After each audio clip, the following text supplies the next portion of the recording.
Hey, for the four of us in attendance and the dozens watching from home, it's time. The Fastball Special is proud to present Sketchlemania 26 Behind the Mask, sponsored by Dracula Visions. Back it, you'll be glad you did. Entering the cage tonight, weighing in at 125 pounds, Mike Uncouth Hey, Rooth. hey, everybody. How you doing? What's going on? And joining us into the ring, into the cage, weighing in at 250 pounds, Andy the Animal Belanger. Hello, how are you doing? And finally, weighing in at an even 425 pounds, Chris Piranha Campana. Don't call me banana. I've really leaned out. I like how everyone got heavier.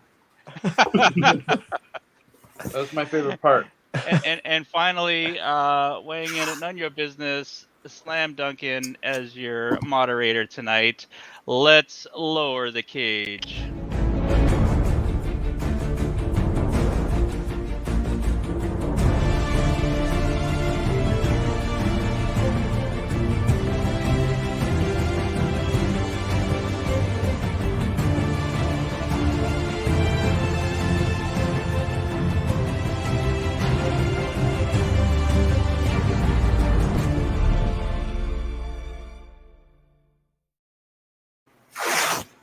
All right, we're back, guys. Okay, so tonight, I believe this was Chris Campana's idea to do. We're gonna do a behind the mask. So masks all around tonight. Masks all around. So I don't it's get pretty. So you could do any drawing of someone with a mask, or you don't even have to. We're pretty easy on this show. I think this was actually Mike's idea. Mike, I was just thinking with Halloween coming and you're doing, Dracula book and all this kind of Halloween-y type stuff. I thought it seemed like a Here's the logical. deal. I come on your drawing show all the time, and Mike's the regular. So he makes like $1,000 every time. And like Martin, you're the only one that buys my stuff because you that's feel not true. bad because no one I bought it once. That is so true. Like Mike, So you know what? At Like 500. draw my work, and I'll draw one thing wearing a mask. All right. I'm not gonna forbid it because I'm tired of you guilt buying my stuff. You can guilt buy my stuff all you want. It's getting hard. I only bought it once, and it was Wolverine. I had to. It was beautiful. It was a beautiful Wolverine. Well, you know how you fix that? You just come on the show more often. Easy. Yeah, well, that's not easy for me. It's not easy. It's all good, man. It's because you're making all that mad Psycho Gorman money, dude. Congratulations, by the way. Oh, it's doing really amazing. But it's not really mad Psycho Gorman money when you have 35 creators. Yeah. I've never made 5 cents on a Kickstarter like that I was able to spend and call my own, so I understand where you're coming from for sure. Well, it should be all right. It should be pretty good. Like, I'm going to get paid, to do the pages I'm drawing. But, I'm just hoping that it makes a little bit more money so I get paid for the 2 months of having to put a Kickstarter together. I feel people don't understand. Like, that's like the whole part people don't understand is hard work putting a Kickstarter together. Yeah, it's a ton of work, man. It's crazy. It really is, man. I had no idea what I was getting into. And the first one I do, I have 28 artists. Like, I don't know. What was I thinking? You're ambitious for sure. Yeah. You have 28 artists? Anyway. Yeah. Yeah, man. Yeah, it should be I must have close to that. It's it's going well though. It's going well. So Yeah, it's going great. Yeah, we're almost there. We are. I want to say moments away from getting funded. 1 week into it, so I'm pretty happy with that. Especially considering it's our first book. What are you at? We are at $9,144. So our goal for this one is $10,000. Yeah, so we are. Yep. Almost there. Close.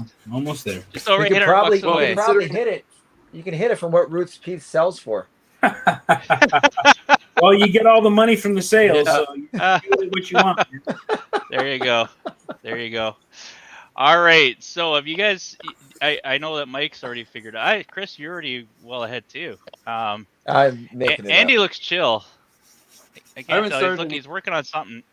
You haven't started yet? I'll start in a minute. Yeah. Okay. All right. I'll get there. All right. So, Mike, what are you drawing tonight? I made my bones with Friday the 13th. I can whip out a Jason pretty quick. Oh, that's true. Yeah. There you go. Yeah, my first published book was Friday the 13th. That's wicked. That's right. Yeah. I collected those too. What company was that with? Wildstorm, right when they got bought by DC. So technically, it was Wildstorm, right? Oh, okay. Yeah. But Jim Lee had already sold them to DC.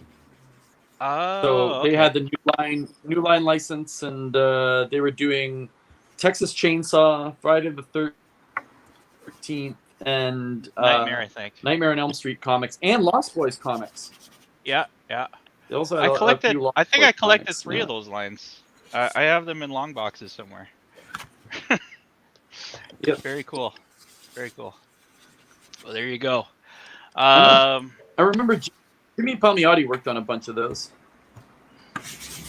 Oh yeah. Yeah, totally. Oh. Yeah, I love those. I love those things. Let's have a quick look. All right, so Mike, what are you drawing for us tonight, buddy? Well, I was thinking how I would like to.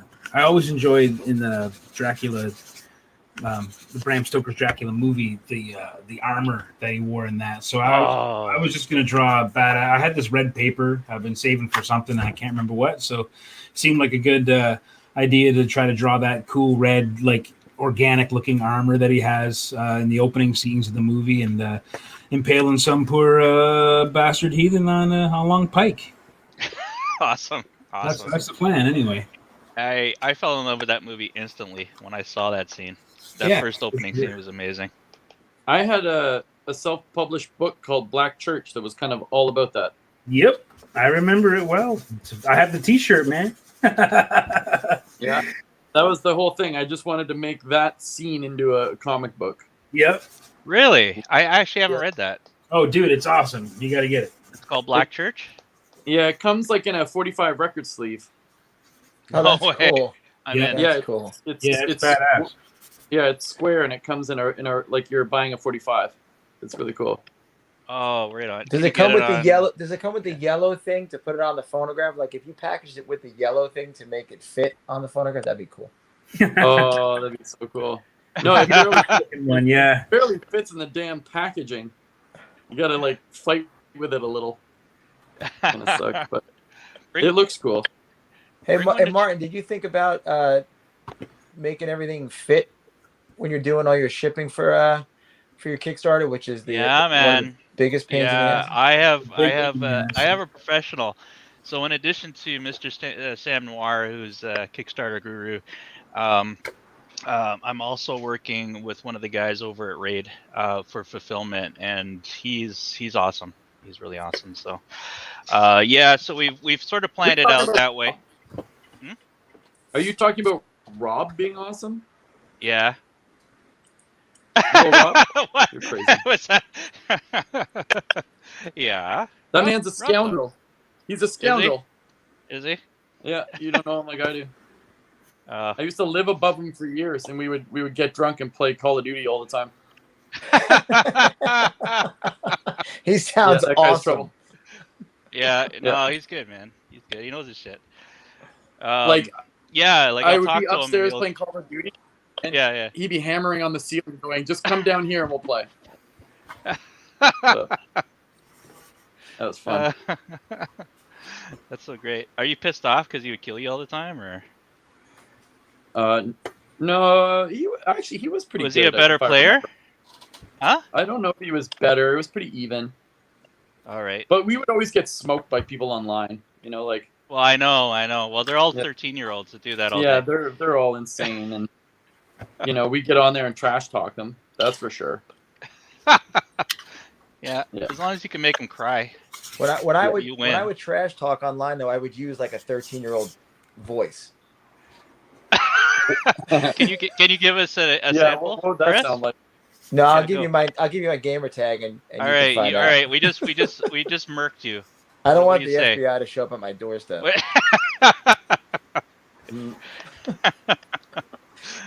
All right. Renee Kokolo is in the house. In your opinion, did the show Preacher jump the shark in season 2 or 3? I didn't watch past season 1, actually. Anybody else watch it? What show? Which show? Preacher. Oh, Preacher? I didn't watch it. Yeah, I started season 2 and I never heard of it, man. You haven't heard of Preacher? Oh, Preacher, the show? Oh, I thought you. Yeah, Preacher. I thought you said Creature. No. Preacher. I think I saw the first like 3 or 4 episodes, and I just kind of got lost interest, sort of. I guess I don't know. I enjoyed aspects of it, but yeah, I didn't really get into the show. My dad's a big fan, though. He really loved it. Yeah. What about Midnight Mass? Have you guys watched that one yet?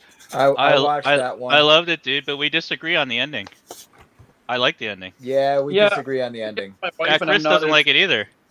I wasn't as hatred. I don't have the same hatred of the ending as I did the first time I saw it, but I watched it again with my wife, and she really liked it, and I was kind of like, I guess. Yeah, I did too. I really enjoyed it. I wanted some vampire killing. It just felt like the burn was a little. That was a long, slow burn for that payoff. Yeah, exactly. I agree. Yeah, I don't know. I was okay with it. Like, I don't want to give too many spoilers away, but yeah, but Martin, you like Conan on the Avengers and stuff like that. That's weird. What are you saying? Just saying, not the same thing. You like that. It's a fun run for what it is. You like the Nova Corps version of Conan with the lightsaber in the future. That's what you like. Sorry, I actually haven't read the lightsaber one. Man, although I did see the cover. I think Mike was waiting to say that. Mike has been holding that in for like months. Yeah, it's been simmering a long time. Not only has been holding back the red paper, he's been holding back the vitriol. Yep. That's right. That's right. And his shame for me for supporting that line. It's still going, by the way. For your twisted fandom that I can't understand. It's still going. It's still going. No, it's all good. Can't they just shoot him with a gun? Yeah. Whatever, man. They get kind of like a Green Lantern now, though, man. So it's a little different. I don't know. Renee says exactly. I guess that's in. Did I in ever tell you the time I was working on like Swamp Thing, and Marco Rudy quit? So they basically were like, okay, you have 2.5 weeks to fill in for Marco Rudy because Yannick doesn't want to do the final battle issue. So I was like, okay, well, let me look at it, and it's like 20 pages of like every DC character but swampified, like perfect. In every panel for the whole thing. And I was like, oh my god, this is terrible. And they sent me designs of Frankenstein, but he was a Green Lantern Frankenstein, but he was missing one of his arms, so he had a ghost arm. Naturally. And I thought it was a joke. Like I wrote them back laughing, like Franken-Lantern, is this real? And it said Franken-Lantern. And I was like, this is a joke. Franken-Lantern. Like, this is hilarious. This is a joke. They're like, no, it's not a joke. And I was like, come on, who came up with this? And like Scott Snyder and Jeff Lemire like CC'd, and I was making fun of them because I thought it was so dumb. I was like, guys, who came up with this stupid idea? Franken-Lantern, this is awful. And they were like CC'd in there, and they're like, Andy, do you really think this is terrible? And I was like, yeah, kind of. I don't know, man. I would rather watch Franken Lantern than a few of the other Green Lanterns, to be honest. Some of them are pretty sad. But I think what we're getting at is Conan on the Avengers reminds me of Frankenstein. Oh, give it a chance. Come on. Yeah, Burns on. Come on. Yeah, Frankenstein doesn't belong in DC with superheroes. He doesn't go there. They gave him Venom for a while. He was Conan Venom. What? Of course he was. What'd they do that for? Because they got to venomize everybody. He'll be starting and have his own Conan armor to be like the man. Hyborian armor. They make him bulletproof. You give him a Venom. That's so disappointing. I was happier when I didn't know that. Me too. Oh, I could tell you more. No. No. All right. Renee says Joe Exotic would be the best Green Lantern. I would read that. Yeah, but you watch terrible movies, man. Like you have a bad movie now. I watch good terrible movies. That doesn't make any sense. Well, entertaining terrible movies. Again. I'm outnumbered tonight. We're just taking the piss, Martin. It's all good. I like this. Becca says, "Hey, Becca." Hey, Becca. What's up? Andy, please bring one of those comics to Toronto when you come. Black Church. Well, what comic? Yeah, if you have some. Which ones? Black Church. Black Church. Oh, yeah, I'll look. I'm almost out. They were early bird special on the first Mother Trucker, and then we looked around and we had shipped them all out. All the Mother Truckers were like, I think you just ran out of Black Church. And I was like, oh, shit. So, I'll bring some. I might have a couple. Cool. But we'll see. Okay, cool. I will pick it up then. And Mike, you're going to be there too, right? Yeah, Mike, we're doing a panel. Yeah, I'll be there. Yeah, actually, we're doing a panel too, apparently, Andy. From what I'm hearing. I'm so bitter I'm missing this show. Yeah, Chris, what happened, man? Because they didn't know if it was going to happen. So then I booked Baltimore. Ah. And it's the same weekend now. Calling sick. It's not like they won't notice I'm somewhere else. Chris, why are you promoting this other show? No one will notice, man. It's all right. It's true. No one's going to see me anyway. I'm one of those standees and put them behind the desk. It's got its same personality as me, so it should be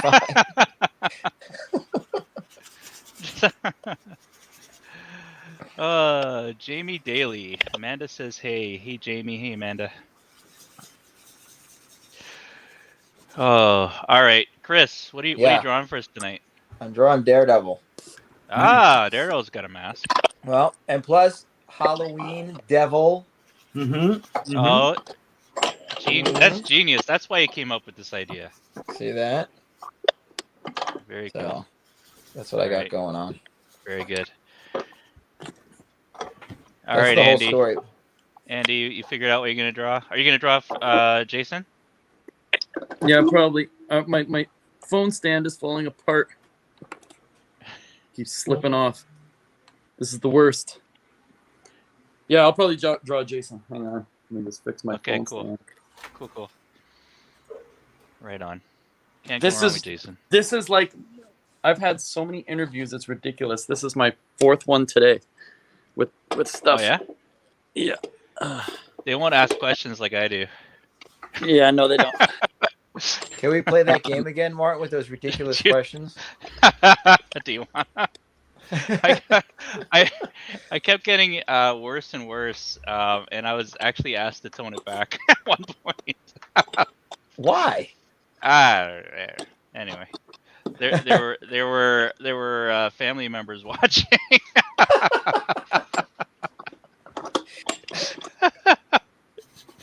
It's all good. All right.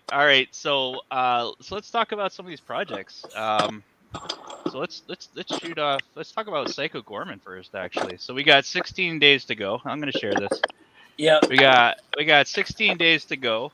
We're at 600 and we got to get 666 backers, dude. We have 622 backers, and you're in the 51,000. That's amazing. Damn, that's awesome. Yeah, what's the number? You're at 51,527. Oh, that's amazing. With Very 622 cool. backers. I can't make this goddamn thing stand up. This is ridiculous. This is so stupid. That's awesome. Yeah. So yeah, it's pretty good. I mean, when you're doing like a heavy metal style magazine, yeah, like I think my printing alone is going to be like $7,000, maybe $8,000. What's the page count on that book? Well, it was 65, but I think it's going to be 75. Wow. Oh, nice. Yeah, it's full color, probably looking pretty glossy. It'll look like a heavy metal magazine. That's awesome. Yeah, so I think it'll be really cool. It's just it's expensive to print, and then we got some crazy guys in here, and we came up with a base rate that if that was like the cheapest, and we were kind of swinging from the fences because we were almost 30,000 asking, and I was kind of scared of that, like right. Oh my god, right? So that was part of the reason why I wanted to do it with a film. Like combine it with a film was so that I could hopefully have a little bit of a springboard to get there. But I think with the film and the talent and everything, it worked out. And then, like I just love that movie so much. I had to be the guy making the comics. It's such a fun IP, man. Like I was actually going to ask you, like how did that happen? Like how did you get the rights or the blessing from the movie?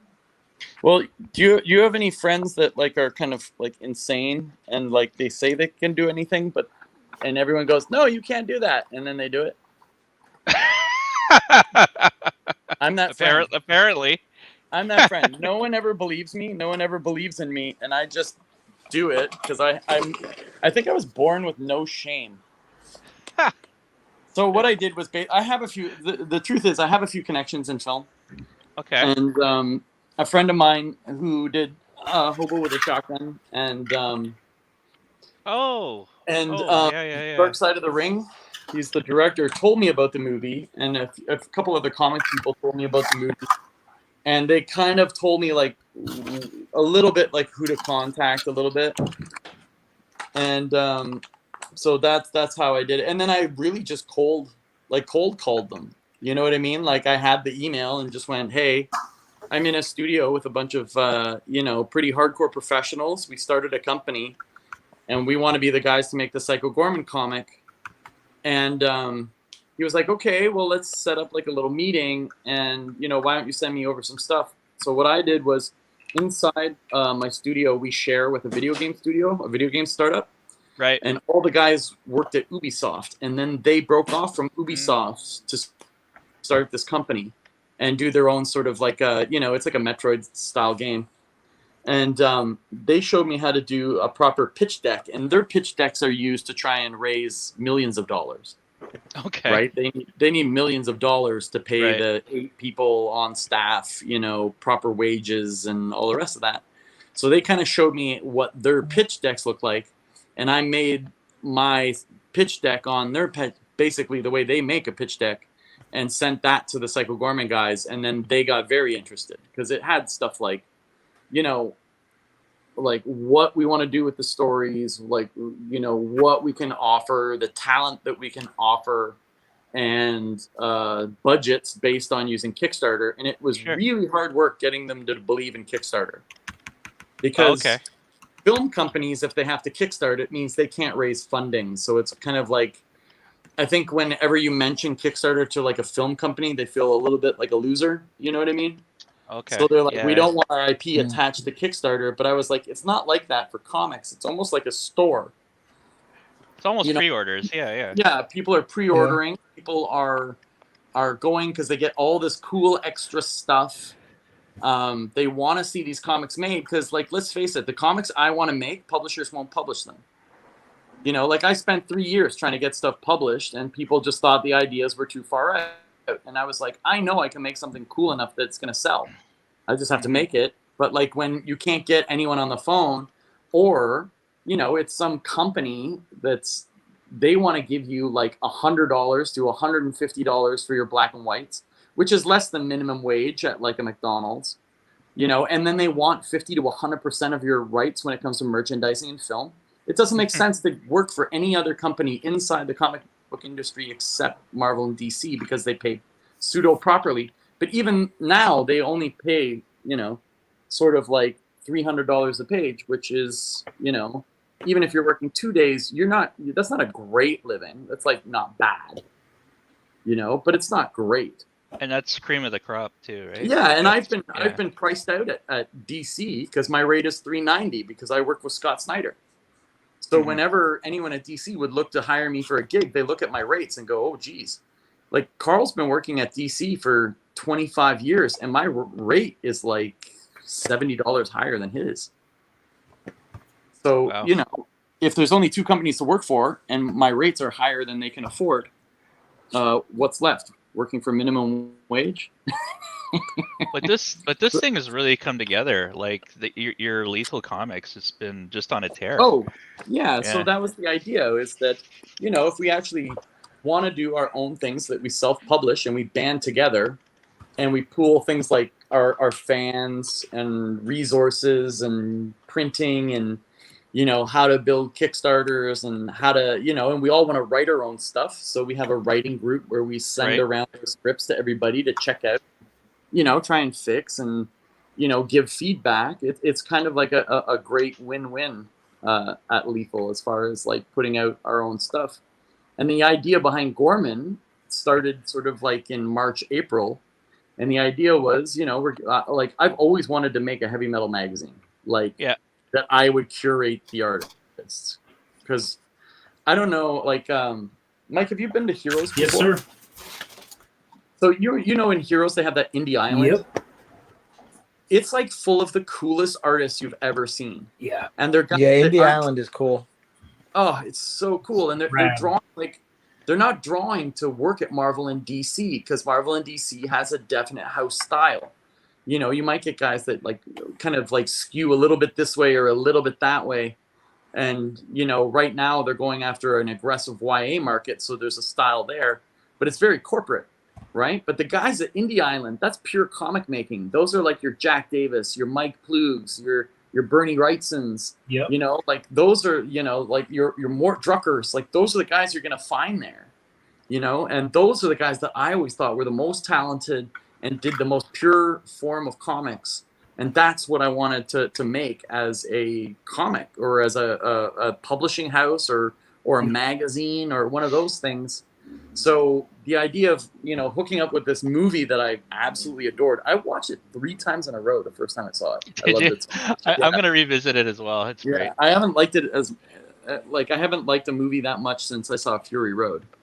And I just kept watching it, and I was like, I got to make the comics. And then those kind of things came together. Like, I didn't want to be the guy that was making, like, 20 pages of Psycho Gorman a month because, like, I don't own it. You know what I mean? But what would be cool is if, you know, me and my pals all come in and do 5, 6, 7 pages of Psycho Gorman for a magazine. Then it's something that's super exciting. So we get to basically a bunch of birds with one stone kind of come down. We get to work up with this amazing movie, with this amazing universe, with crazy off-the-wall characters. And I feel like Stephen Kostansky like made this like mythology around Psycho Gorman that's just like totally far out. And the way Stephen thinks and the way Stephen runs his company, which is a practical effects studio in Toronto, feels very much like Lethal. Like he wants to make the movie he wants to make. And it's very sort of like not corporate. It's about what he wants. It's about his vision, which feels like Lethal. So there was something very close. Yeah, this movie is not corporate at all. No, it's a passion project. I mean, you know it, right? Like it's just crazy. So fresh and so cool. Yeah. And there's so much you can do with it in other realms of entertainment. And comics is kind of perfect because like we're the cheapest, right? So, you know, you have the Gorman thing, but then, you know, going back for years and years, visiting Indie Island, guys that I would meet like Ben Mara and Alexis Zirrett and Aaron Connolly and Jim Rugg, you know, Pisker, like, you know, the list goes on and on. Eric Bonham, I met there. Like, there's so many artists like in that crew of guys that I was just dying to make comics with because I thought they were like the coolest artists, and to be able to put them all together for this thing was really crazy. But then the Psycho Gorman guys knew tons of comic book artists. So like, you know, Bob Fingerman came in recently, who was you know, has worked for everybody, but like was, you know, big on Cracked, and he had, you know, and Mad Magazine, and, you know, he was doing Minimum Wage, you know, so he was like a big creator to come in, which is really cool. And, you know, I was friends with Skinner, who did the cover, and I helped Skinner with his Kickstarter a little bit. Right? Yeah. Yeah, I helped him with his Kickstarter, and he did like 100,000 on his Kickstarter. And wow. Yeah, and I kind of gave him sort of like the run through in the same way that sort of Sam kind of comes in a little bit, but mine was a little bit more designy, and like my wife and I, like, you know, we're giving notes on the video, and I was kind of like telling him little things to do to improve the Kickstarter and help him out. And so Skinner's been really cool, and he took on a story because an artist fell through, and instead he got too busy to do it himself, so he got like Erwin Papa to do it. And I don't know if you know who Erwin Papa is, but that guy's crazy. That guy's like crazy good. So, I mean, just like other artists have been opening up doors to other artists. Yeah, for sure. That has been like super cool. And the Gorman guys already want me to do another one. Oh, great. So, yeah, so I'm going to do one in 2022. Awesome. I can't wait for it. Do these anthologies a year, and then try and do 2 to 3 Mother Truckers a year. Wow. Is my plan. But I mean, yeah, so that's how it came together. It was just like all these guys that I wanted to work with for years. It was, you know, working with the film, working with Kickstarter, knowing that Kickstarter, we might have a chance to actually make it. Like, I wanted to do this 5-6 years ago, but there's no way to make this magazine. Nope. You know, everyone would have to do it for free, and then you're with the direct market. And the direct market, are you going to make that money back? Probably not. Like, I don't want to get into names, but I had a good friend that, you know, released his Image book that, you know, they were nominated for Eisner. It's his Image, like a trade through Image during COVID, and they only made like $1,300 profit, you know, on a trade. That's crazy. It's, you know, it's like, really, and he's got to it's split really that amazing. between the creators. Yeah. So really it's like there's no money there. Could do. Yeah. Yeah, like Sam sent me some interview stuff today for something, and that was one of the things he asked. He's like, "Do you have plans to go to the stores in North America?" And the answer you got to give is like, when you're a Kickstarter company, is like, I don't know. Mm-hmm. I don't think so. Because like, if I went in the stores, I'm kind of like screwing over my Kickstarter people.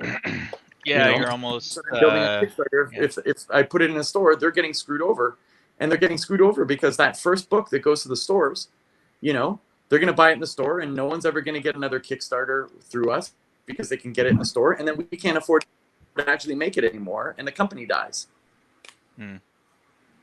Interesting. So very that's cool. That's sort of like the long and the short of it, you know. No, very cool. But we are getting publishers in Europe, so. Oh yeah.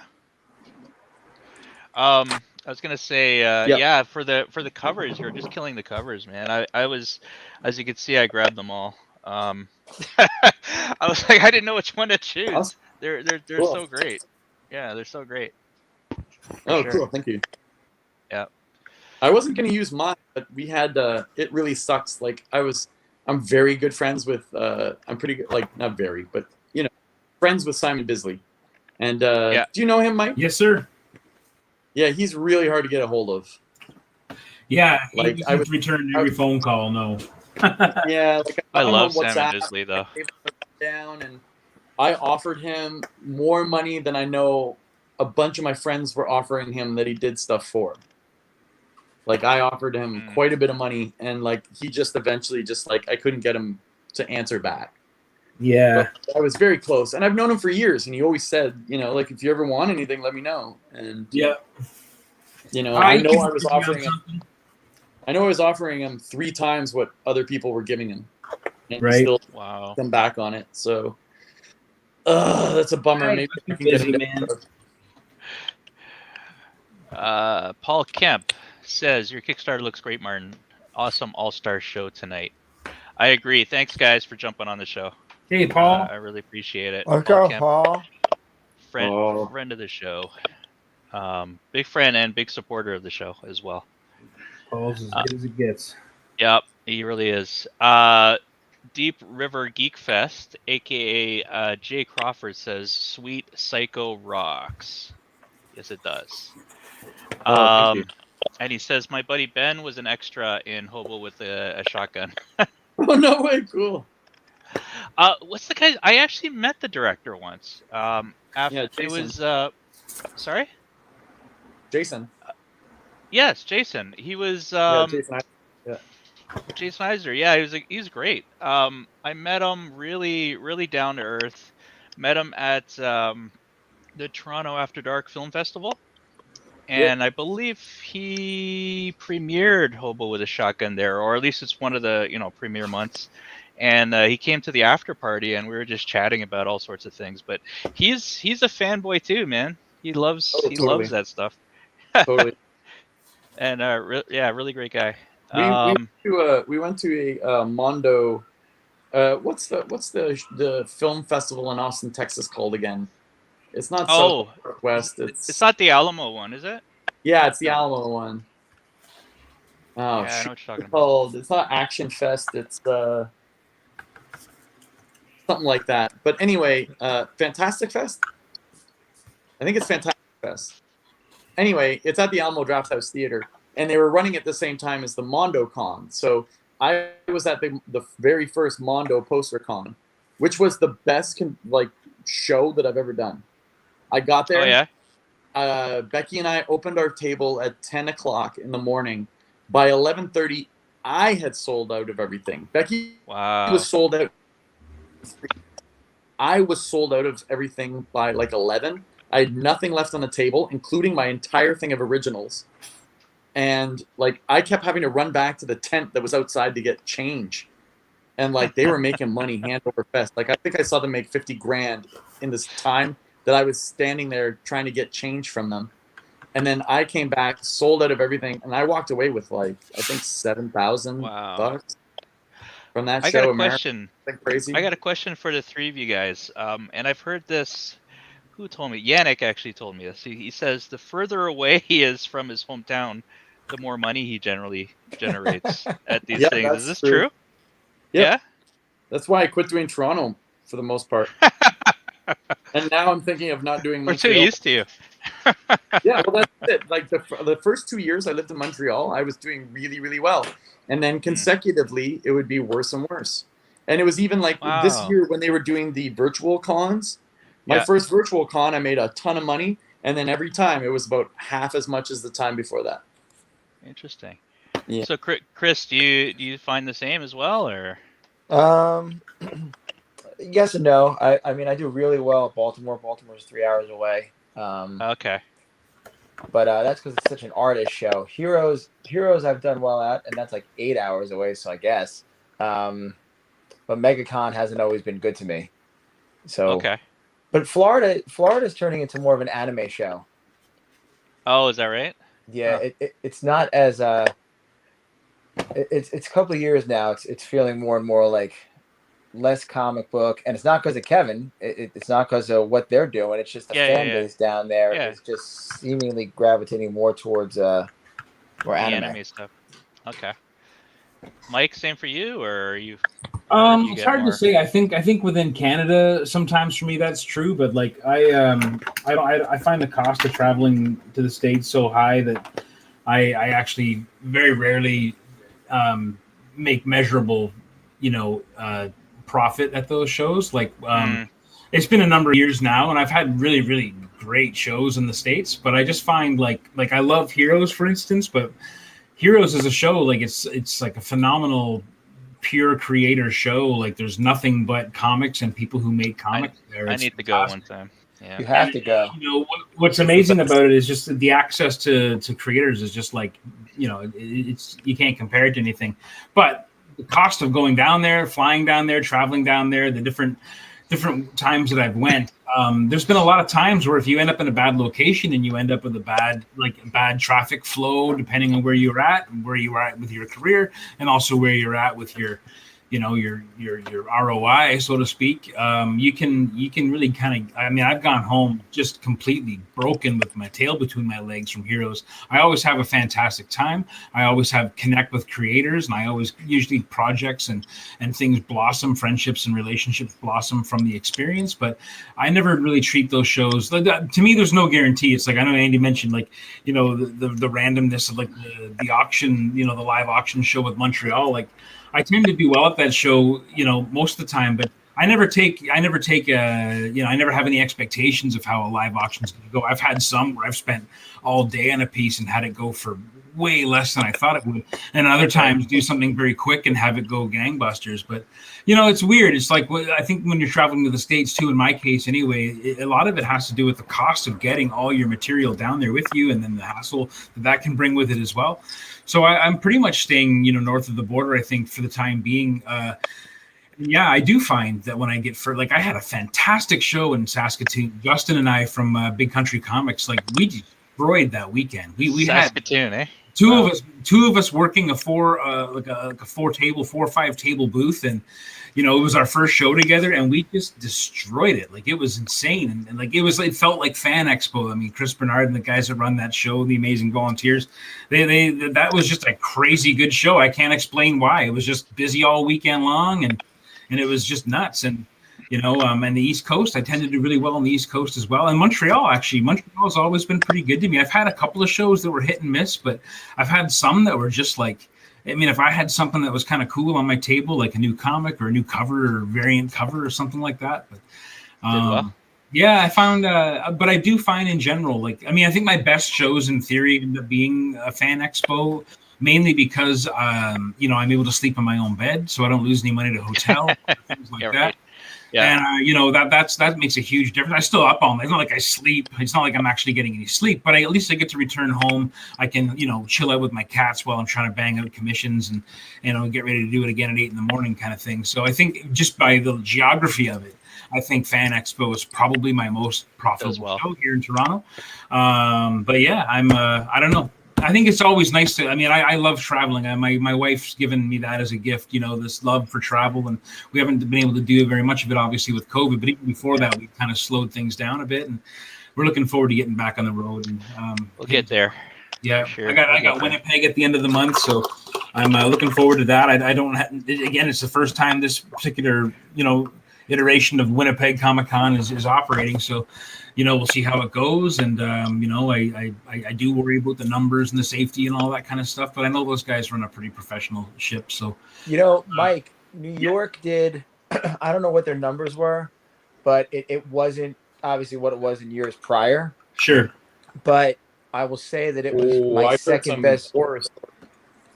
But it was weird because they opened up a second side for Artist Alley. It was, it was dimly lit. It was the location kind of stuff was weird. But what I can say is I had a great show because everyone who stopped at the table for the most part was motivated to buy. Right. But Thursdays are still the best day for me at that show because you try to get your commission list booked up. Yeah, same as you. Yeah, for sure. Saturdays were weird, and the crowd was slow forming because everybody's waiting to get you got to show proof of vaccination or your COVID test and stuff like that. So it was. I had to kind of fight. I had to fight that whole sort of the first hour and a half. I got nobody coming around really because it took so long for everybody to get in. Sure, yeah. For it to get rolling. Yeah. But overall, it was Mike and those guys. Everybody did their best to kind of give us something, but I would not doubt. I haven't been told personally this, but I'd venture to say there were probably some bad numbers from New York just based on the way the floor plan kind of was. Yeah. But I got lucky because even though my back was to essentially most of the show for some reason. Oh no. Yeah. And I hate that. Oh, that's the worst. That can change the whole course of the show, man. Oh man. Yeah, it just felt bad, but we were lucky because we had one escalator that led off right in our aisle, and we also there you go. We had Umberto Ramos across from us, and Comic Sketch Art was across from us, so we were we at least had some traffic and stuff like that. But I like I said, I'm sure people were disappointed in what they had going on in New York because it was for just sure. a weird vibe. Sure, yeah. I heard my little boards that I'm on, they were lit up today. People were pissed. Oh, really? Oh, really? Like, Floor Yeah. plan? like, Was it the floor plan? Yeah, it was a floor plan. Yep. Yeah. sorry, People were patrons pissed and or artists? they were like, I made about half as much as I normally make out of New Oh, York. yeah. Yeah. Yeah. Wow. Well, there And was nobody most of them- upstairs. Like upstairs was desolate because there was Yeah. no Marvel, no DC, no Dark Yeah. Horse, no Image, no Sideshow. Wow, Wasn't really? up Oh, there. that's so weird. There was no sideshow. Yeah. That's so weird. Wow. Upstairs, from what I was told, 'cause I didn't get to walk upstairs too much, but so upstairs was kind of like people didn't know what to do with all the space. Weird. Yeah, Huh. upstairs just looked different. Wow. Hey guys, I'm gonna jump through some of these comments real quick. Sorry. Good conversation though. All right, Dominic says, "Evening, you giant titan geniuses." Hello. Thanks, Dan. What's up? Right on. Alicia says, "Heroes Com is the best, and Indie Island is heaven." Yeah, I gotta I try. love Agree. it. Who Love said it. that? That was Alicia Jaskula. Hey, Alicia. Amanda Daly. And we know Amanda from Dracula on. Visions. We'll both talk to. By the way, we're at 625 backers now, Andy. We just jumped up another 3, 4. Whoa. Yeah. What happened? I don't know. They like what you were saying, What was I it at guess. before that? It was at 622, so we went up. We just went up 3. All Oh, right, that's Amanda. Yeah, thank you. Amanda says, "Mike, where's your inking acorn?" Somewhere around here, yeah. I'm sure I got. Oh, I found something cool the other day. Oh, where is it now? I found this piece of aluminum slag on the beach, and it was all smooth like an arrowhead. And it was like this. I don't know where it is now, but I'm gonna definitely draw something with it. What genius are you gonna come out with that? It's gonna. I'm be not great. sure. I thought it was a big piece of silver or platinum, and I was like, "What to do a dance?" And Eric was like, "That's just aluminum slag," and I'm like, "Aluminum slag?" Well. At one point, Mike's going to ink with the remnants of my career. Oh. Oh, it crumbles. Whatever's left. Just Tom- ink Oh, something no. with it. Oh no. Thomas Day says, "I want to make a sculpture of Simon's Lobo in the worst way." Love Simon's Lobo. Hi, Paul. Dominic says, "Oh, here's a question. What's your favorite Halloween horror movie to rent in your childhood? Example, anything from Full Moon, Hellraiser, or Italian horror like Demons 2. I guess we could do round table on this. Question? Basically, favorite horror movie to rent as a child when you're a child. We're all old enough. The movie remember I wasn't renting. allowed to watch was the first Nightmare on Elm Street. Okay. But the So movie that that was your- scared me the most was Children of the Corn. Malachi. Yeah. The one that I would have rented the most would have been Friday the 13th 3, Nightmare on Elm Street 3, Dream Warriors, and Friday the 13th Part 4. Friday the 13th Part 3 and 4 are my favorite, not because they're the scariest, but they're just like the most fun. But They got legit, to dance, man. Yeah, but legit, it was The Exorcist. Like, Okay. I was making popsicle crosses like under my bed and stuff for like 2 months after The Exorcist. Gotta have your protection, man. Yeah, I was like 8 or 9, and I was like, that's straight up like messed me up. Like Jaws and Exorcist messed me up. I watched Jaws when I was like Jaws, 3 I wouldn't go in my pool. or 4. Yeah, I Very wouldn't cool. go in my pool for like years. Terrifying. 100%. I'm like, yeah, no. And like you see all these Instagram models and they're swimming with like, nurse sharks that are like basically like just sharks on weed. You know what I mean? So they don't do anything. And you're like, if they just decided They could mess you up. Like,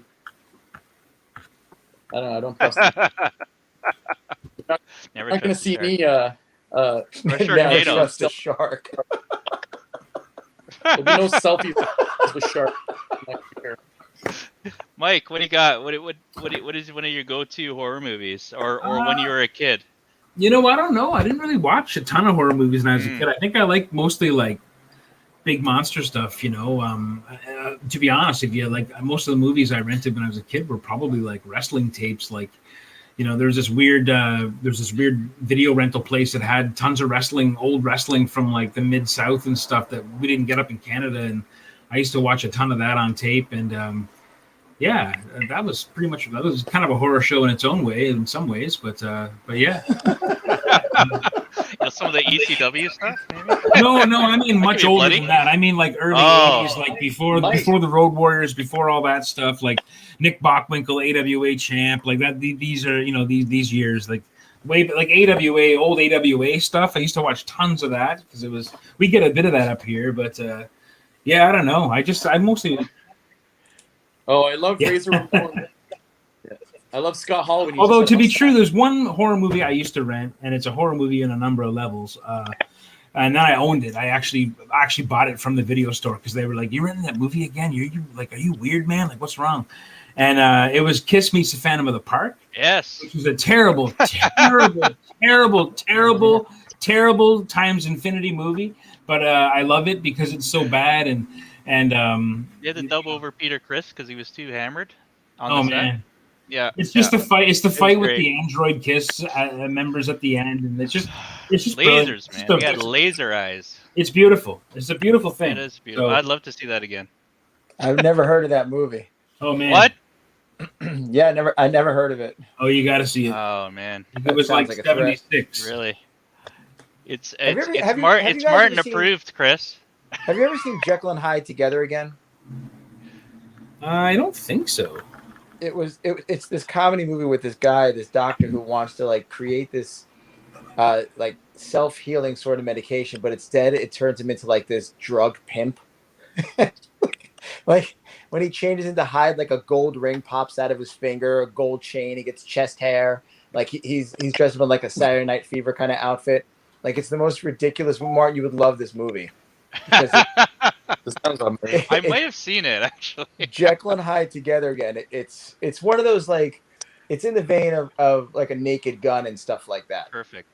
I'm in. So like I'm in. as he's changing, his shirt rips open and just sprouts all this chest hair. And it's just so stupid. I watched. Have you guys seen Wolf Cop?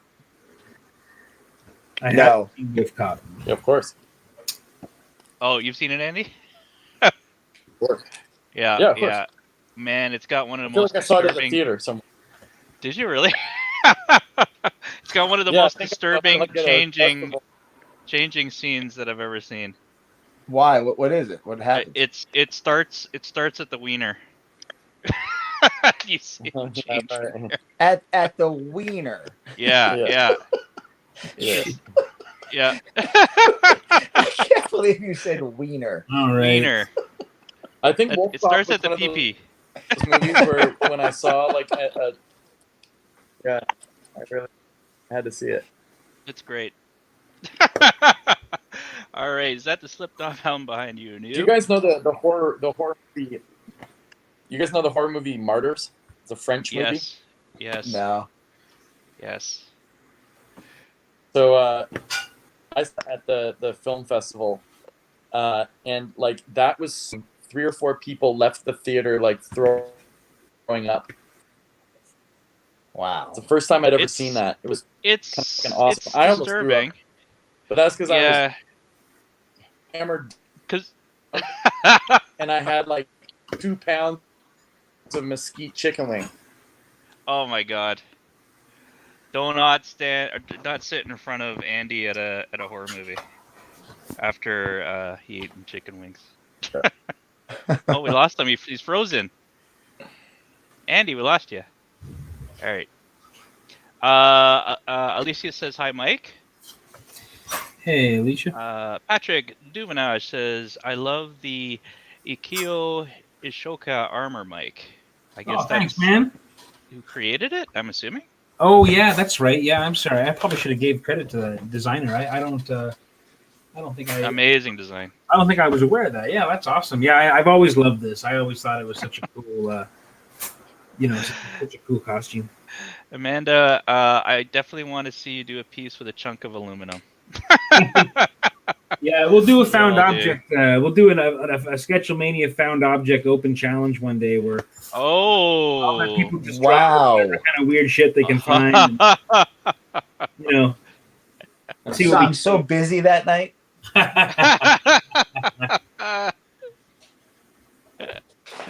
That'd be fun. No wolf wieners allowed. He's No back.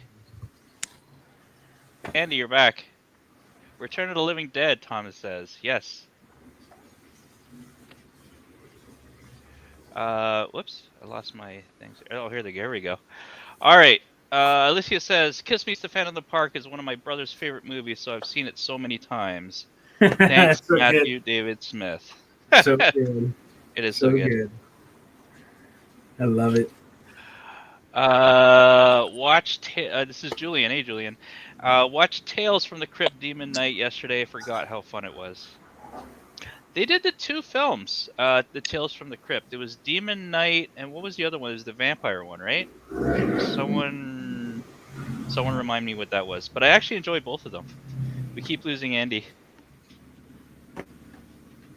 You started talking about chicken wings and he left. I remember my brother Anthony used to watch Night of the Comet. Night of the Comet. Like almost every night. He was in love with that movie. The only thing I remember from that movie is that when they're in the mall, there's a zombie on the telephone, and I just never understood why. Yeah, that's true.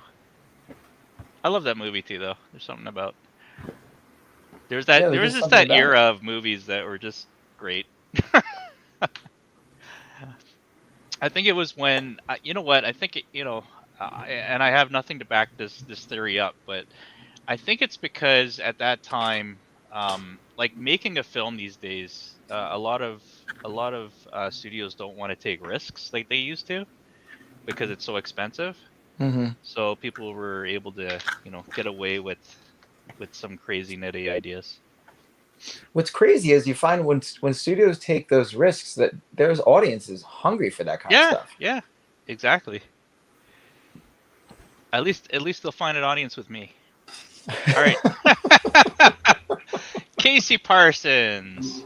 Hello, Casey. friends. Hey, Casey. Online and off. Top horrors from childhood. Halloween, American Werewolf in London. Great film. And Bridges of Madison County. Fair? No, it's a good one to rent to. It's so bad. It's Grizzly. Oh man, it's beautiful. Oh, dude, it's beautiful. You know what's funny? When I was like 5 or 6 years old, I want to say, my parents bought me the T-shirt with Grizzly on it. Oh, but nice. I wasn't allowed to watch it. You know what? That movie, I saw it. I was way too young when I saw that movie, and there's some stuff that kind of bent my head at it. Like, the kid gets whacked by the bear, and they just show this like bloody dog food looking tube that's like it's supposed to be his leg. It's full of meatloaf or something like that. Did you just see the bear? I know you saw like an arm every now and then. I think there was like 2 or 3 bears in the film. Yeah, okay. Comprised the whole overall effect. But yeah, wow, yeah, that's crazy. Yeah, that's crazy. But yeah, it was one of those things that I had the T-shirt and the poster is badass. It's so great. Oh, it's one of the best movie posters. I love it. Yeah, it's great. Grizzly, it's so good. Look it up, folks. Google. Okay, all right. Hot off the press, although kind of hot off the press, we're going to have an announcement soon about the Dracula Visions after party. Targeted for happening right after Fan Expo. So stay tuned for that. Yeah, we're going to have a crazy after party held at Raid Studios. And it looks like it's going to be the Saturday night after Fan Expo. This is some BS. Call in sick, man.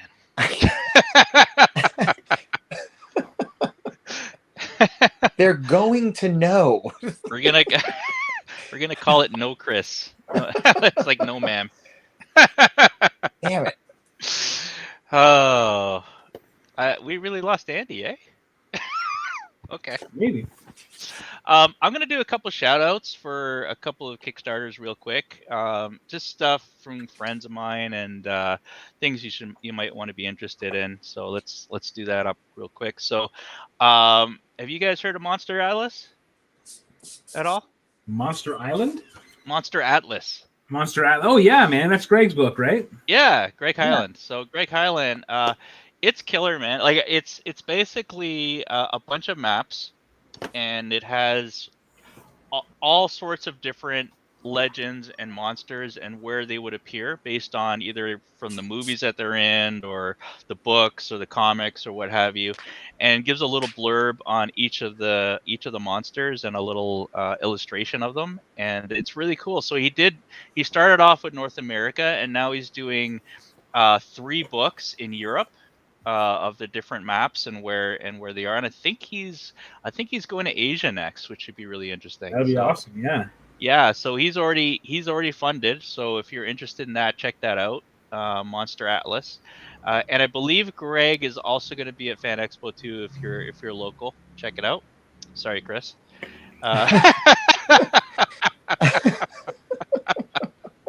But maybe he'll make his way your way at some point. That sounds great. Sorry, man. All right, another one very quickly.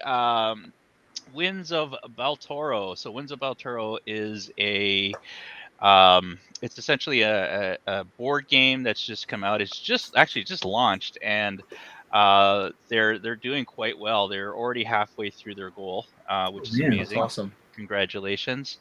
Cool. And so the miniatures in this, first of all, it's by Stefan Nelson, is one of the folks that put this together. And the miniatures were developed by our own Amanda Daly, who also developed the sculpts for Dracula Visions and also the sculpt for Becca's project as well, the boars for that. Nice. So check that out. And it's pretty cool. Like it's pretty reasonable for board games. Like you could get the regular one, which gives you like the standees for the figures, or you can, and which I think you should get, is you could actually get the deluxe one that comes with all the sculpts for the figures. So, all right, so there's that. Gonna run through another one here, which is also friends from the show, Ben Grisanti and Keith. So this is Polybius Dreams. So I think the final book for Polybius Dreams. Or is it, or the collected one and the final, or something like that? Yeah. The final and collected. Yeah, it's the final and collected, and and it's a fun story. I'd say a fun story. It's basically a horror story. Polybius, if you're not aware of, it's sort of an urban legend about a video game that came out that a lot of people remember, but no one's got like any footage of it, or no one could find it. And apparently the urban legend is that it was put out into arcades by the government to as mind control. Anyway, but that's the urban legend behind it, and then they took that and they sort of made a comic book to flesh out that story, which is That's awesome. Cool. That's pretty cool. Yeah, which is cool. And this cover here that you see is Katie Sawatsky, who is another artist on Dracula Visions, and she just killed that cover. I think they might have it down here somewhere. Let me see. There it is, right here. Yeah, really killer cover. Yep. All right. Katie's piece is awesome in Dracula too, man. Katie's piece, we've decided officially that we, as you can see on the Kickstarter, we're making it into a T-shirt. Yeah, that's awesome. Yeah, so we should have some preliminary ones running off. We have our friend Vince Sinico, who's going to be doing some of the pressing for the shirt. Nice. And I'm hoping that we could get some for Fan Expo just to be able to show it at least. So that's the plan. But she did a killer job. And it translates to a T-shirt amazingly. Yeah. So I'm going to do a quick... Let's have a quick look at your piece, Mr. Mike Rooth. Boom. Oh, wonderful. Amazing. Yeah, we're getting there. Thanks, man. Wow. We'll draw some poor... I'm glad you saved that red paper. Yeah. Yeah, I can't remember what I was going to do with it. I had some ideas. Something red, probably a Hellboy or something. I can't remember. But yeah, my house is a mess. I can turn around anywhere and there's art supplies. Like it's just bananas. So I was like, whoa, red paper, because I really I totally actually forgot that today was happening, and I've been juggling a whole bunch of stuff and trying to knock out Pages of Dodge, and I got 5 more to go for issue 3 to draw, and then I'm just cranking away at that stuff. So yeah, it's been a little crazy. So yeah, I forgot about the show and was like, oh yeah, I gotta think of something cool and fun and fast. So I also keep weird junk around my desk, and I actually had this weird Dracula related. It's broken, but it was a Vlad the Impaler. Oh, cool. Mini, I guess, for Hero Clicks. I used to grab weird Hero Clicks at random, like I get them for free at the local comic shop, Comic Connection, once in a while, and I would just pick up stuff that looked interesting if it was a decent sculpt, or if it had just a cool, maybe physical dynamic to it that would be handy as a handheld kind of like light and shadow model or something like that, So my studio is just covered in like little trinkets and action figures and like a Conan helmet, stuff like that. Like just junk everywhere. Toys all over the place. It's a nightmare. Yeah. Andy is back. He's got his internet. Yeah, back. Sorry, my internet just totally dropped out. I couldn't get you guys at all. Oh, no worries, man. No worries. And I know you gotta leave early today. Yeah, I have another one of these things at 9:30. Okay. Oh, no worries. Okay. So I thought we were an hour, but I don't know. No, for some reason I thought it was an hour, but it's more. This goes on too because we allow some time for drawings. Yeah, of course. So for this, just so everybody knows, we'll be auctioning off the pieces starting tomorrow on the Fastball Special Facebook page. I will direct everybody there once they're up. If you want, though, starting tonight and to encourage the artists here, you could actually start bidding on them right now. Just put your bids. Let me know who the bid is for, and put your bid in the comment section. So you could start doing that. As we did last week, the highest bidder for the week will also be given one of the coins from Dracula Visions. I'll show a better picture of it later, but it's pretty hefty. On one side, we have Sam Agro's sketch that he did for the book. On the other side, we have Gerhard's rendition of Dracula Castle. So very cool. I've only did a total of 200 of these, and these are only going to go on the deluxe bundles for Dracula Visions, but we put a little bit aside again for sort of things like this and some giveaways and things like that. But again, highest bidder for this week on any of the pieces will also get one of the coins. I think I've just drawn a very sad Jason coming out of the water. Sad Jason. Hold on, let me bring it up. It's coming out of the water. Oh, that's cool though. Right on. All right, so maybe you remember this, Andy. The Tales from the Crypt movies. There was Demon Knight, and what was the vampire one? Oh, what was it called? It was with Dennis Miller. Yes. Yeah, Dennis Miller and the girl from I don't want to cheat. The girl from the Steven Seagal movie Under Siege. Oh my God, yeah. I forget her name, but the one that jumped out of the cake. Bordello of Blood. Bordello of Blood. Bordello of awesome. Blood. Okay. All right. I feel better now. Love that movie. Yeah. Yeah. Great film. All right. Amanda says, myself and a small group of talented classmates did a piece for Winds of Baltoro. So what you missed, Andy, is we went through a few of the Kickstarters from friends of the show and artists. Excellent. Yeah, so we went through, just very quickly, we went through Monster Atlas.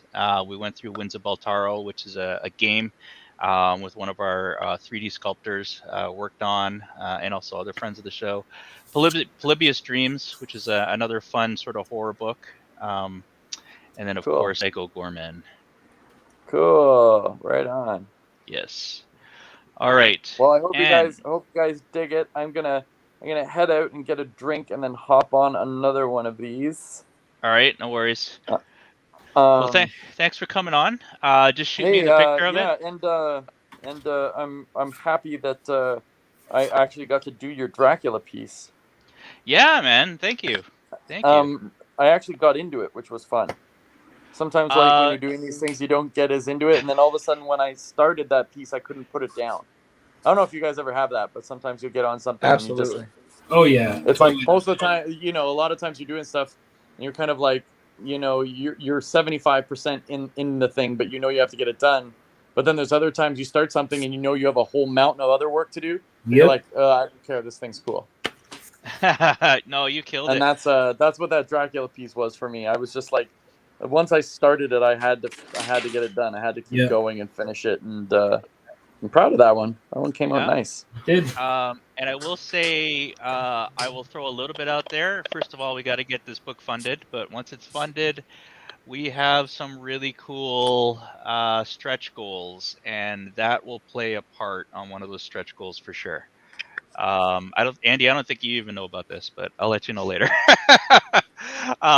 Something you're gonna do with the piece? We're gonna do something with the piece, yeah. Okay, cool. I always feel weird about that. Like, people give me, like, I pay them for the artwork, and they give it to me, and then I'm gonna be like, do you think they're gonna get mad if I do like a poster with it too? But it's like a giveaway poster, so you never know whether people are gonna be like upset by that stuff. Yeah, I would never be. Yeah, well, I'll talk to you. I'll let you know anyway, just so you know. But I don't like you bought it. It's yours. Yep.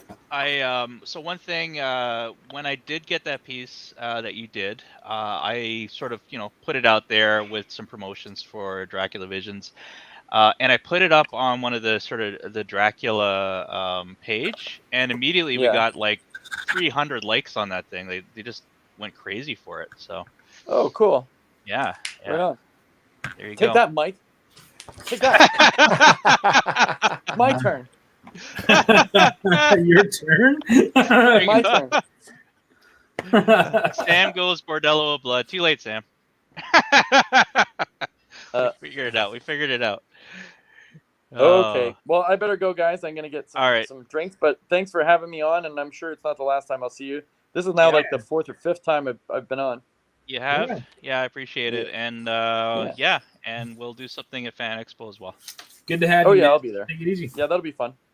Awesome. Okay. Is Mike gonna go? I will be at the show. Yeah. Yep. Okay. Cool. Yeah. See you there, man.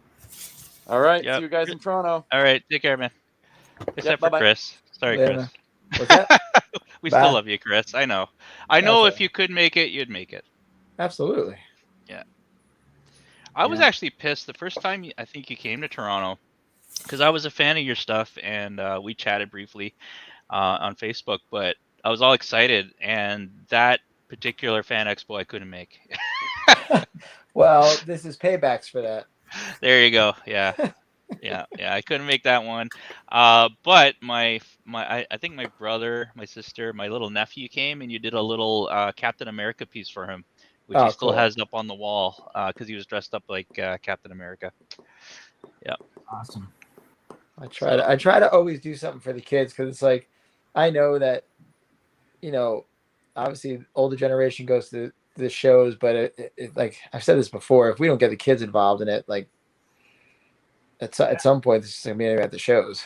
Yeah, for sure. I'm gonna be doing something again. So we're gonna do the 4 Sketchlemanias for October. So this is number 2, and we're gonna be doing 2 more. But after that, I'm only gonna do 1 more Sketchlemania for the year. as I'll probably take a break after the Kickstarter to breathe. But the one Sketchlemania I have to do is going to be once again similar to what we did last year for that family, or not that particular family, but we're gonna sponsor a family for Christmas. So Oh, cool. so I want to do another one of those probably near the end of November.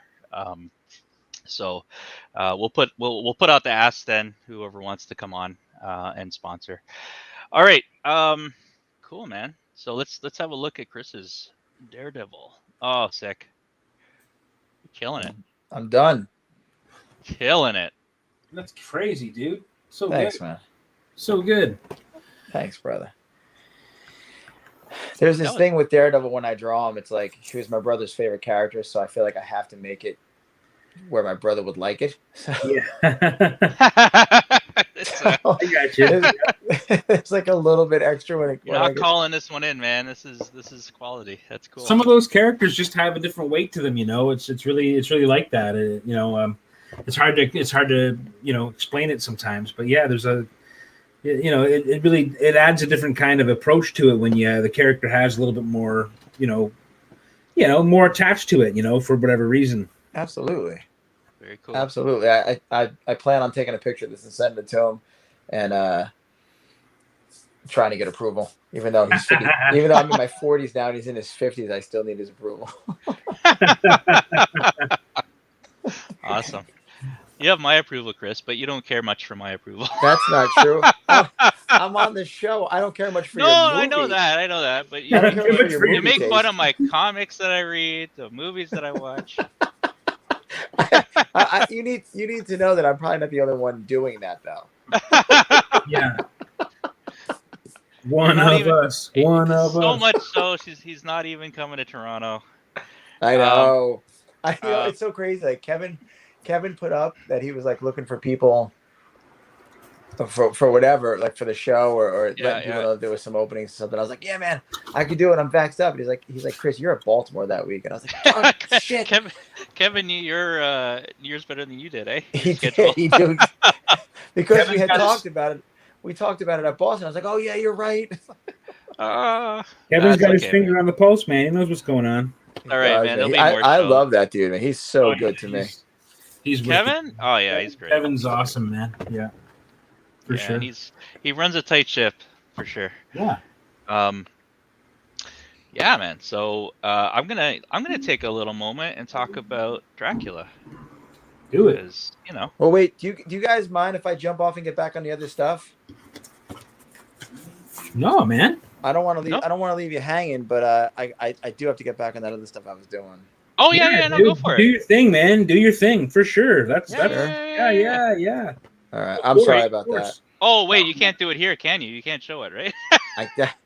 I can only here. Well, actually, you can't really tell like what's going on.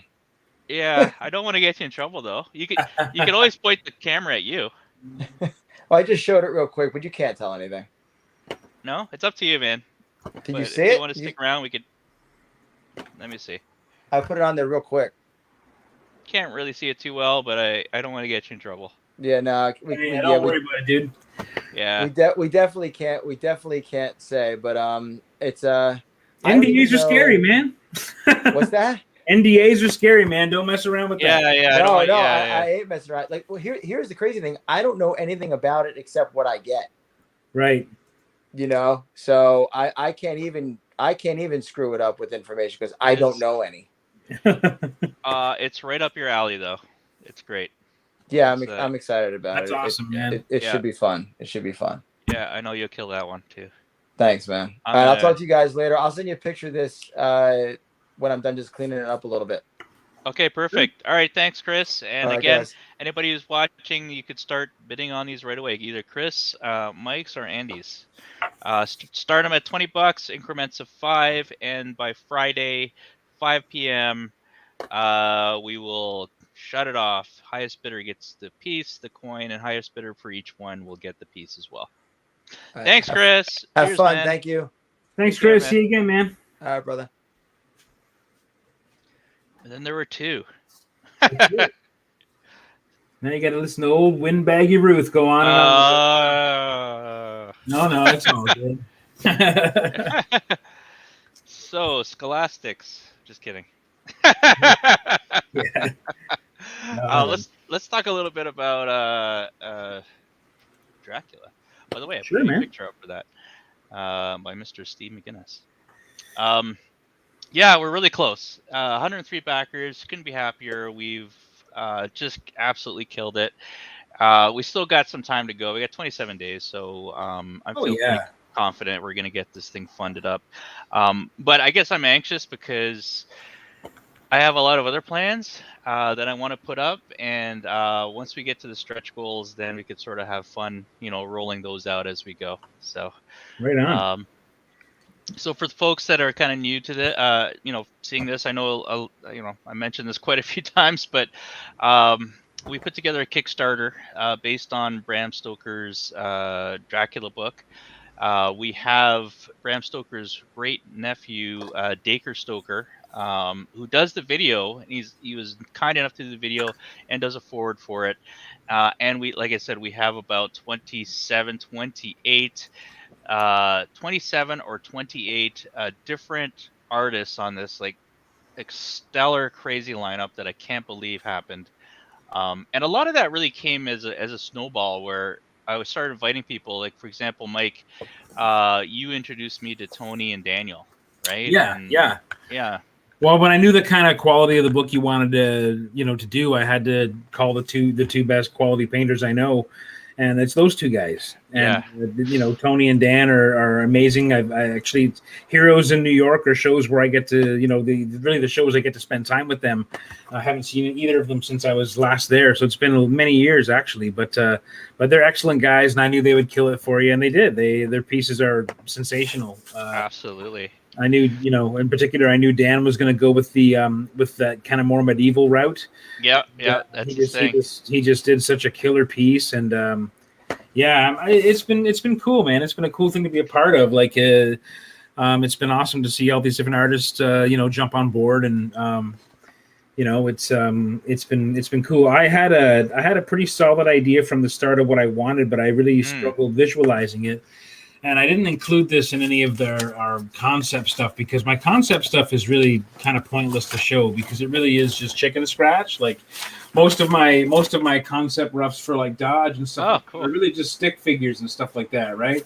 But like with Dracula, I knew that I wanted to have him kind of leaning out the window, listening, making a gesture with his ear, towards the window to match the quote. And really, this is the rough sketches here that I did. Oh wow, okay, yeah. Just like I didn't include them because they're just.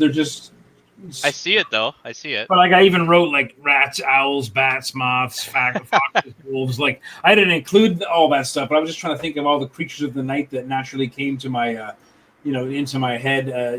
Just thinking about that quote. So, yeah. So that's the concept sketch, and then really, I knew the size. Like Casey had gridded out the sizes for us all for different working at different sizes of paper, and I knew the kind of paper I wanted to work on, and so I got the size from Casey, and I actually just started kind of plotting it out very lightly, and I was happy with how it laid down, so I just kept going with it. So there's not actually any rough sketch that exists beyond these chicken scratch ones, because the final art ended up just being what I started and finished with. And so yeah, then I colored it in Photoshop. But yeah, yeah. It's a killer piece, man. Love it. Thank you. Love it. So one of the things I did want to mention. Whoops. What am I doing here? There we go. So when we kicked it off, we wanted to do something initially, special for the folks that were doing it right away. The early bat has since been sold out. So we wanted to put something in there as well for folks that I guess want a little bit more choice. So we have the regulars where you could get the soft cover, the hardcover, etc., and you'll get all the Kickstarter rewards as well, or the stretch goal rewards. But then we had like the super fantastic, which is everything in the kitchen sink, including the amazing sculpts by Amanda Daly based on some of the art that we have, and I will be hand painting every single one of them that goes out. I don't know why I decided to do that, but I will. um, but we wanted to put something sort of in between there, so we have a new. Again, it'll be limited, and there's a reason why it's limited. I'm not just putting limited stuff out just to say it's limited. The reason why some of these are limited is because we're only going to have X amount specifically of the signed versions. So X amount of the signed art prints and X amount of the signed and numbered hardcover editions. So they really, once they're gone, right? So for this one, we did 149, which is going to be what is it? $22 cheaper than if you were to got individual things. But you will get the signed and number hardcover, which you can't get other than the $3.99. You're going to get the 8x10 signed limited edition art print, and that is by Adam Gorham. So it's going to be this image here that you see here will be the art print. We'll have it signed. You'll also get 6 mini art prints, the PDF. You'll also get the regular Dracula Visions piece. And very importantly, again, this is another reason why it's limited. We have also the coin. So I'm going to, I don't know if this is going to show up very well if I actually show it, but I'm so impressed when these coins came in. I'm not going to lie. Like I carry one around everywhere. Here, I don't know. Let me just try this. Here, let's see if you could see that. But you could see it's quite hefty.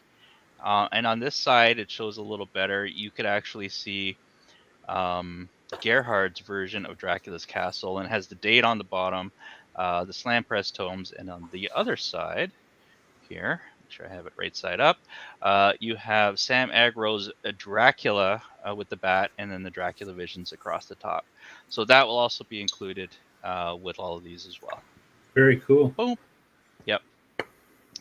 So, yes, and we have other plans. Like I said, we have other plans once we hit that goal. So, if you have already pledged, I appreciate it. Thank you very much. Tell your family, tell your friends. The more sort of we get funding for this, the more more free stuff we could give you basically for this, and the likelihood that we will also do additional books, which I'm very excited. I already have a whole long list of planned ahead. So yeah. Anyway, so that's my pitch. Really close to that 10,000 mark. Thank you everybody that's involved. But we have an absolutely killer lineup. I'm trying to find, Mike, where's your piece here? Was it on the first set? Let me check. Nope. Hold on. There it is. Yes. Beautiful piece, man. Oh, thanks. Yeah, it was a lot of fun. It came out more or less what I was kind of going for in my head. It's never a perfect a perfect transfer from the brain meat onto the page, but you try for it, and yeah, I was pretty happy with how it came out. I was ecstatic. I couldn't believe it. So great. Because I was really losing my confidence towards the end, because there's been a lot of stuff going on, just a lot of projects happening, and I've been really busy doing some cool stuff for Big Country, and of course I'm working on Dodge all the time, and actually banged out 7 pages of Dodge last week, so I felt really good about that, and trying to get back on the saddle a little bit, that big Swamp Thing that I did for Big Country Comics has been like a huge thing. Yes. The last couple of weeks, it's been a really just a very humbling experience. A lot of great feedback from Swamp Thing fans and from friends and just supporters, and people in my life, awesome people who make what I do possible here. And it was a blast. So exciting stuff coming with Big Country, and we're going to be in Winnipeg at the end of the month with Hugh Rookwood and Becca, and I believe Casey's going to be with us too. Oh, cool. Yes, I think. I'm pretty sure they announced Casey, and we're going to be in a Big Country Comics booth, and it's going to be a good time. Justin's going to be there. I'm not sure if Stefan's going to make it. I think he's going to try to make it, but either way, it's going to be a good time, and Yeah, I'm looking forward to it. And where's that? That's going to be at the Winnipeg Comic Con. It's hosted by the folks that run Montreal and Ottawa and Quebec City shows. So it's a really good bunch of people running that show, and I think it's going to be good, man. Winnipeg's had a long drought from Comic Cons, even beyond COVID. They had their main show kind of shut down a couple of years before COVID happened.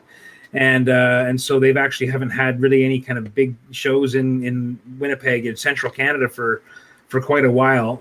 So it's going to be great to get back to Winnipeg and see all those awesome people there and meet some friends of mine out there. And it's going to be a good time. Excellent.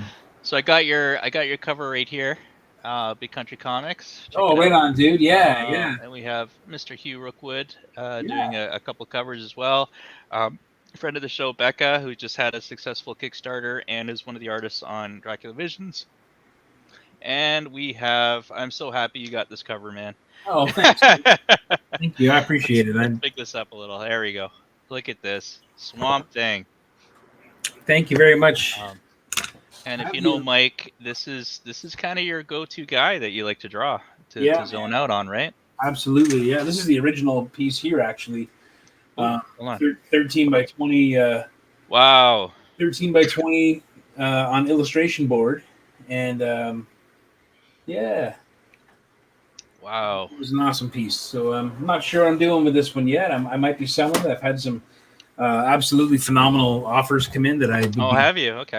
I'd be crazy to say no to, and I'm just kind of processing it actually, and I wasn't expecting that, and that's just it's just kind of crazy. So yeah, I'm a very lucky person, and I'm really lucky to have a piece like that under my belt now, and I'm really grateful to Justin and to Stefan and the guys at Big Country and who made that all happen. You know, Leanne and everyone involved behind the scenes, and yeah, pretty excited, man.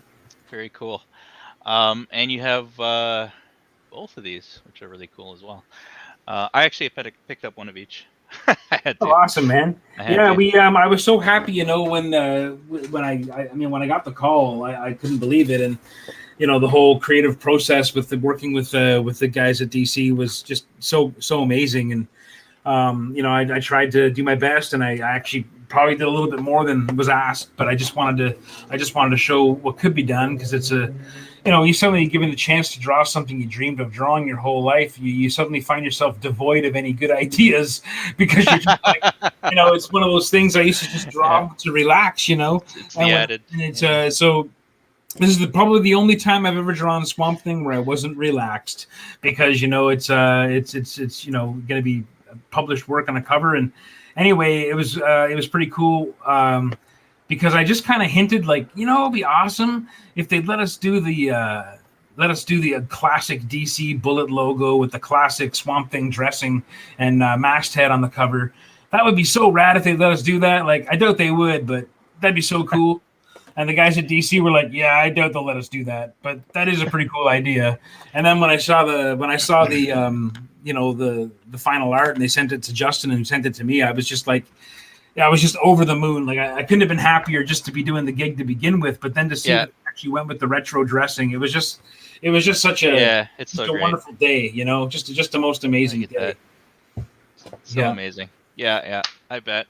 Yeah, we're all happy for you, Mike. And, thanks, man. I appreciate that. Now we just got to get you. On that book.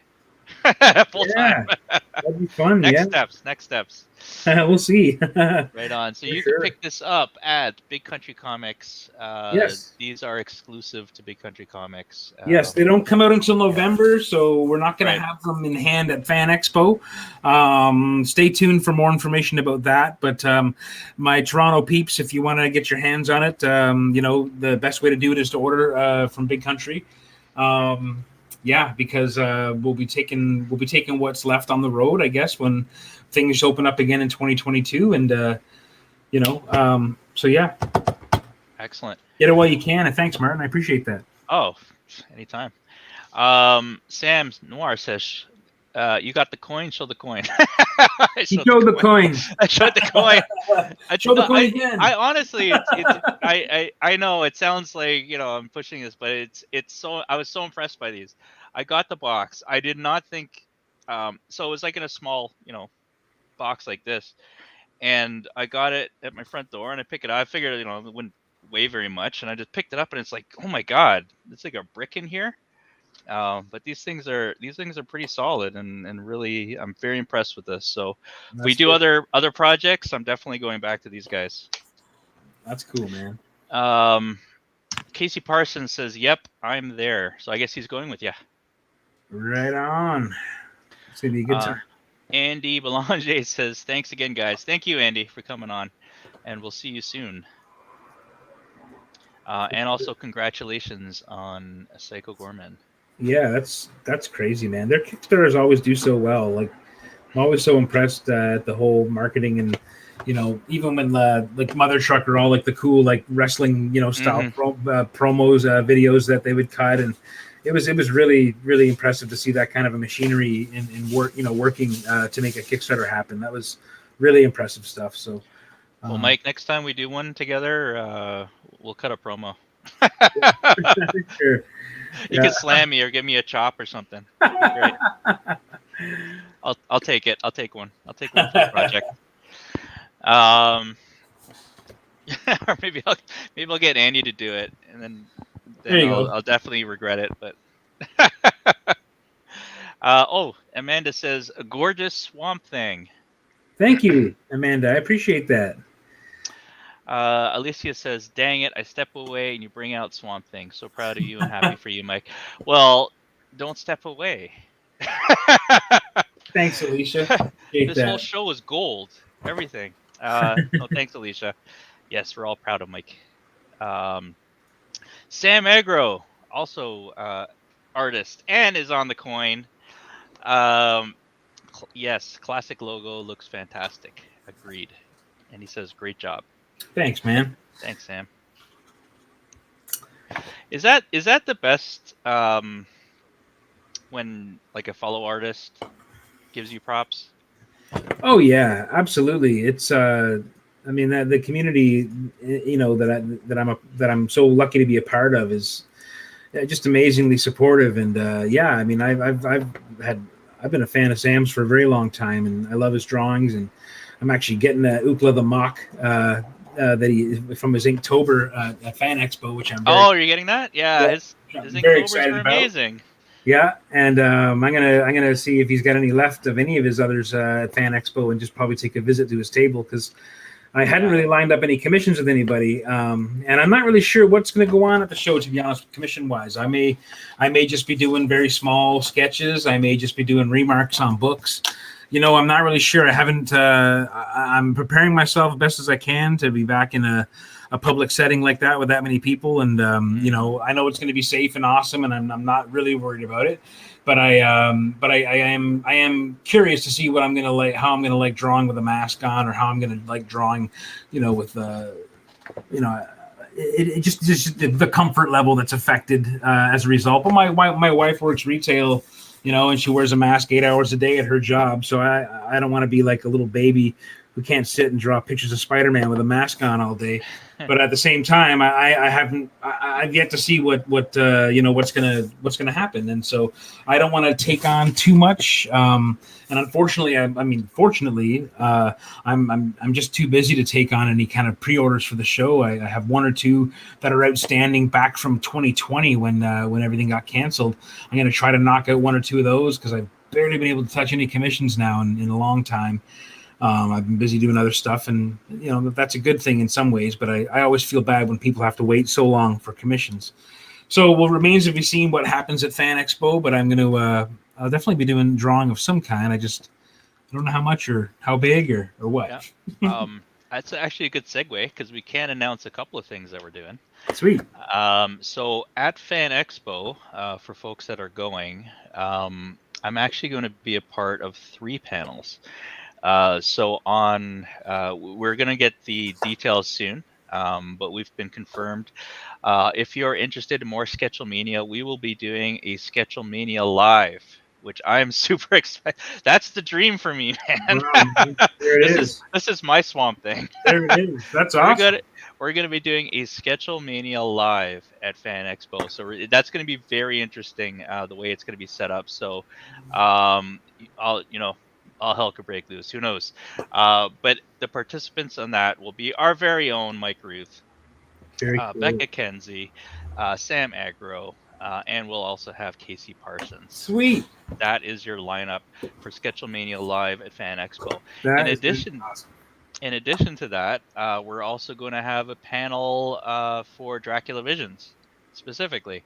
So we'll talk about, how the project came about, some of the amazing artists. We have actually a lot of the artists will be at Fan Expo, so you could chat to them about the experience on it and how they came up with their unique pieces. So that will also be happening. And lastly, we're also going to do a very specific one around Psycho Gorman as well. So Andy will be back. So all these will take place at Fan Expo. So very excited about that. That's awesome. Very cool. Yes. All right. And as I mentioned, we are in the rumblings of putting together a Dracula Visions after party at the Raid Studios. So this will be a licensed event. So we're going to have to figure out how we're going to be able to provide. It's going to be a sort of a VIP type scenario. Not VIP, but we're going to have to make sure that it's going to be sort of an invite type thing. But we're going to figure out how to do some fun things with it. So if you are, for example, a backer of Dracula Visions, that is probably something we're going to go with. So you could be a part of that after party. And you're not going to want to miss that. Very Great. cool. This is Sam telling me what I'm supposed to talk about here. Dracula Vision Psycho Gorman panels. Casey says, Alicia, how do? Alicia says, hanging in. All right. So they're having a side Sam Agro after party. Yes, Sam. Sam says, I'm going to get hammered. So if you want to see Sam Agro hammered, please donate to Dracula Visions and we will see you there. Dan, that sounds amazing. Fan Expo will rock with those panels. Thank you, Jay. Jay Crawford has been a big supporter from day one. So thanks a lot, Jay. We got to check out Deep River Geek Fest at some point. Yeah, man. I honestly would love to do it. I love that part of our country, and I want to go down and have a visit. And I think 2022 holds some interesting promise. Hook us up, Jay. We'll do some things. I also want to take some time just to show.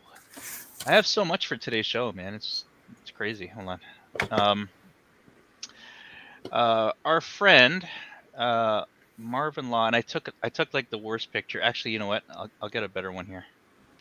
Never mind. Da da da da da. There we go. All right. Let's show this. Oh, that doesn't work out either. Let's try this. Whoa. Technical difficulties. It's all right. There we go.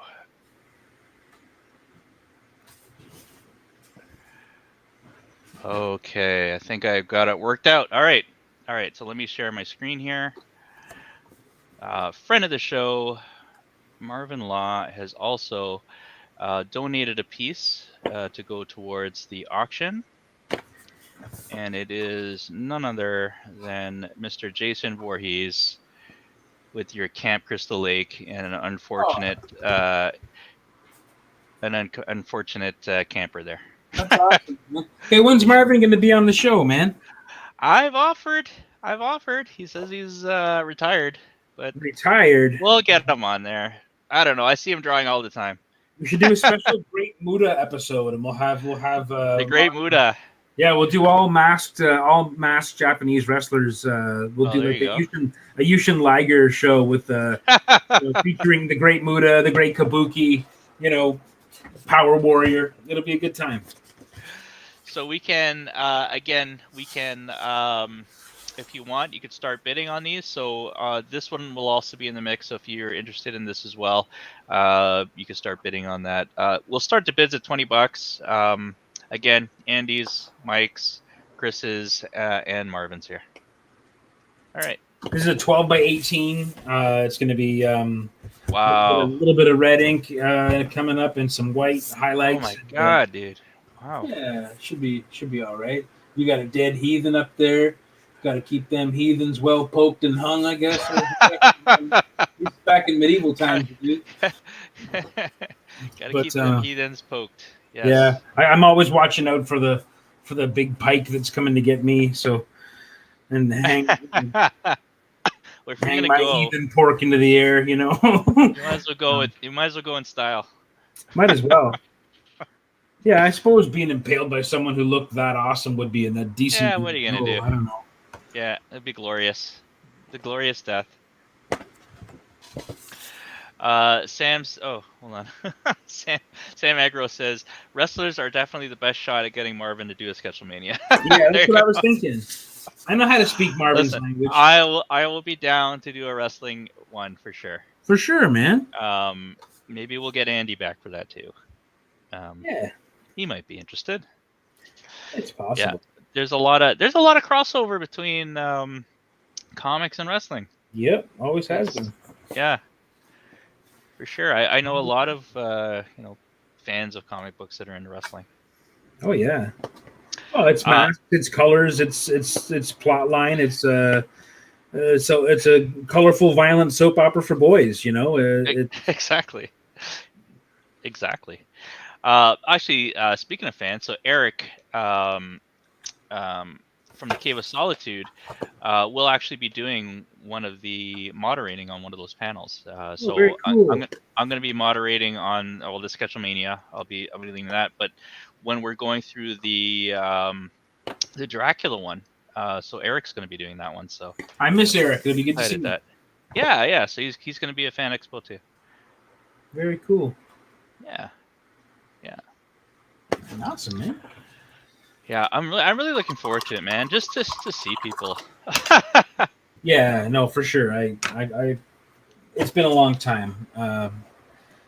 Yeah, it's gonna be weird, man. I'm honestly, I don't know how to feel right now. I'm looking forward. I get it. Yeah. Looking forward to it. I'm also kind of like, ooh, that's coming up real quick, and I got so much work to do between now and then. I'm not really sure how I'm gonna make it happen, but I'll be there. I'll definitely be there. Awesome. And I'm looking forward to a lot of it for sure. Yeah. Paul Kemp just put $150 on your piece there. Oh, geez, thanks, Mike, Paul. And congratulations on the amazing Swamp Thing cover. Oh, thanks so much, man. I appreciate that. Thank you, Paul. Yeah, that means a lot for sure. Jay is saying, will Fan Expo Sketchlemania be live? If I can, I don't know.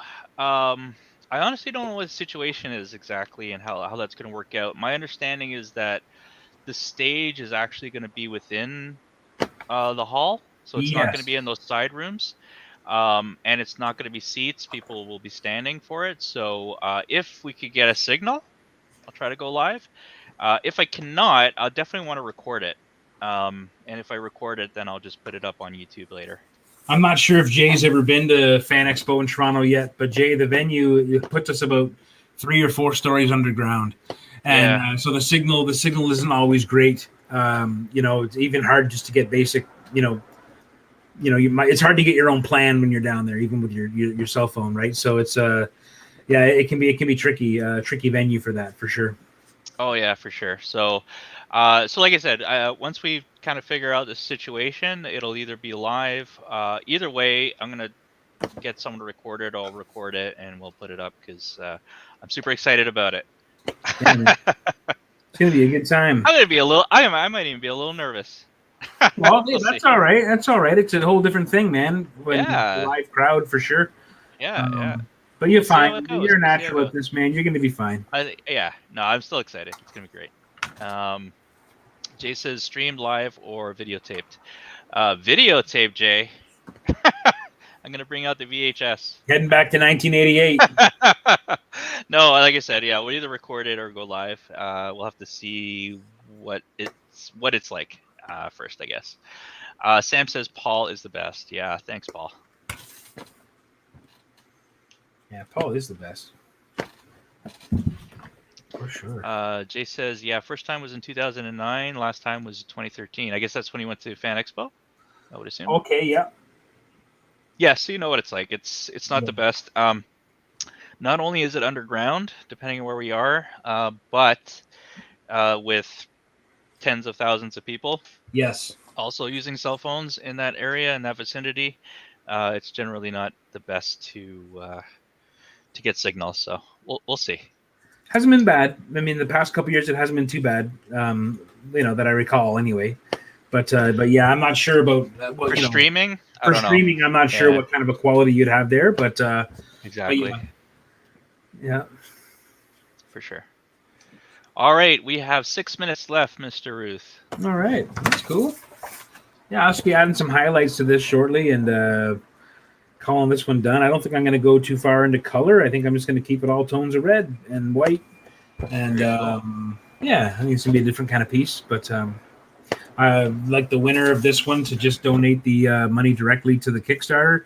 If you've already supported the Kickstarter, just go in and manage your pledge and just add the amount of this directly to your pledge if you want, and do it that way. Yep. And that'd probably be easiest. And I appreciate your support. It's going to be a cool book, and I'm glad to be a part of it. Glad to be a part of it with so many awesome artists and friends of mine, contributing to it. So I mean, I was overwhelmed by, I didn't think I was going to get the amount and caliber of artists that I did for this project. So no, you did amazing, man. It's been managed really well, and I mean, even like the Kickstarter, like I know the ask ended up being almost twice what you had originally planned on asking, and I was initially like, oh man, like this is crazy. I know. But like you hit what, like 70% the first couple days, like that's incredible. I will say a little bit behind the scenes on that. We were originally going in, not quite as high as that, but we were suggested that we went higher. Yeah. Well, I mean, the Kickstarter folks. So I'm like, you know what? Let's do it. So I think we're gonna hit it. So. Oh yeah, I have no doubt. No doubt at all. All right. So, but before Fan Expo, we are going to have another Sketchlemania coming up. So I'm gonna let loose on who that's gonna be. So on October 19th, we will have Mr. Casey Parsons, Mr. Paul Lemenko, and Mr. Daniel Govar. First time Daniel's on the. You're gonna have Daniel Govar on the show, and I'm not on it. That's nice. That's nice. If you want to come back, you can. I'm sorry. No, that's all right. It's cool. What? You don't like Chris and Andy? What the heck? Oh, no, they're good. Yeah, they hung around a long time tonight, as you can see. So, it's all right. Company must be great. So, it's all good, man. But yeah, they're gonna be on the show next week. So excited about that. Then we have the Fan Expo live show, live unlive show. I don't know. And then we'll have the final one October 26th. So look out for those. Yeah, and the themes are pretty fun. So I'll after this, going into the next week, so I'll do the posters and you can see what the themes are. Yeah. No, that's gonna be a good time. I finished my piece. Yeah, let's see it. Let's see it. This one's for Paul Lemenko. All right, give me a sec. This is from a movie that I've been championing forever. It's called Behind the Mask, The Rise of Leslie Vernon. If you haven't seen this, you really should. It's probably top 5 slasher films for me ever. Really? So check this out. It's in the it's in the vein of, you know, those like fake documentary type films, Okay. but done very well. Oh, And it's very tongue in cheek. It's almost sort of a comedy as well. It's really clever. Also stars Robert Englund as well oh, cool. as a great. Yeah, so check it out. But absolutely love that film. So I had to do that. If I'm doing something called Behind the Mask, I have to do a Behind the Mask piece. Very cool. I gotta check that out. I don't watch a lot of horror movies, but I would like to see Oh that. yeah, I'll lend it to you if you need to, man. I Sure. probably owe Yeah. like three copies of it, like DVD, Blu-ray, something else. I don't Oh know. wow. Sam says, shout out to Paul Kemp for hooking up Dracula Visions with Amanda and the awesome statues. Yes, agreed. Thank you so much. Absolutely. She's like new breakout superstar, Amanda Daly. Yeah. Yeah, it works awesome. And Patrick says, love it, bro. Very cool, man. Very cool. Yeah. All right. Highlights of this, and yeah, we'll be off. All right. So let's do a last little look at Mr. Rooth. Sure. Boom. Wow. Okay. Gonna go a little bit of gel pen and probably a little bit of white pencil crayon and try to.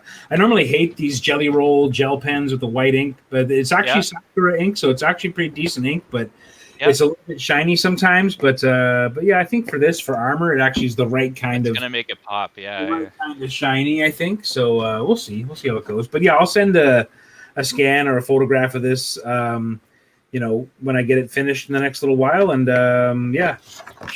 We'll put that up. Yeah, it's going to look great for sure. So currently, the bid to beat on this one is 150. So check it out. We are still open on the other three pieces. So put your bids in when we put it up tomorrow, or put it in tonight if you want. I'll carry them over to tomorrow. So we have the Marvin's piece, Andy's piece, and Chris's piece, and they all look phenomenal. All right. Any last words, Mr. Rooth? No, just I hope everyone had a nice Thanksgiving. I hope people got to see their family maybe, and you know, safely got to enjoy the company of the ones they love. And I hope everyone who's working is not working too hard and getting all their stuff done. And I'm looking forward to seeing so many of you at Fan Expo in a couple of weeks, and also my friends in Winnipeg who might be watching right now. I don't know if Andreas is watching right now, but looking forward to seeing you and your brother hopefully in Winnipeg if I'm there. Which we're going to be there for sure. When is that again? Sorry, when is that? Is the last weekend of October. That's Halloween. Oh, okay. So we're there, I think, until the 1st of November, and it's Big Country Comics, and it'll be Hugh Rookwood, myself, the Becca, and Casey Parsons, and Justin will be there, and possibly Stefan will be there, and it's going to be a good time. Justin's really gone all out, and he's really hooked us up, and he's really just an incredible dude who's got a big plan, and I think we got some cool stuff. So please, if you want to support me, support Big Country Comics. Go check out. They got a huge roster of awesome comics right now that we've done all year with guys like with Hugh and Casey, and then now we have Becca doing covers for us as well, and Carl Waller, and it's just it's a good little crew, and we're making some cool books. So please go support Big Country Comics when you can, and if you haven't pledged on this Kickstarter yet for Dracula Visions, please do that, and know that supporting these projects is supporting the artists that you like on these things. I know a lot of people want to support artists directly, but very often the projects and the people that we're involved with are what put bread on our tables and make life possible. So support creators by supporting their projects and the people that they're affiliated with if you're able to, and just share the word. If you can't support with the money, just a kind word goes a long way in this business, and all of it's very appreciated. Awesome. Thank you for that. And you're absolutely right, because I want to do a lot more, man. I've got so many more books in my head to do. You've got a taste now. You've had a taste. I got a taste. Yeah, it's a lot of work. But it's fun work, man. and it's satisfying work, I guess you could call it. Oh, So for sure. absolutely, that is a great way to put it. If you wanna support the artists, a part of it is also supporting the projects that they're working on. The projects do well, we'll be able to get more artists on. We'll be able to hopefully pay them more, etc. And yeah. All right. So Paul says, thank you, Sam. Jay says, that's amazing. And thanks for another great stream, Martin. Thank you. Thank you, Jay. Thank you, everybody, for watching tonight. Take care, everyone. And we'll be back next week. So same bat chat. Was it same bat time? Same bat channel. I'm tired. Be good, everybody. Cheers, everyone. We'll see you later.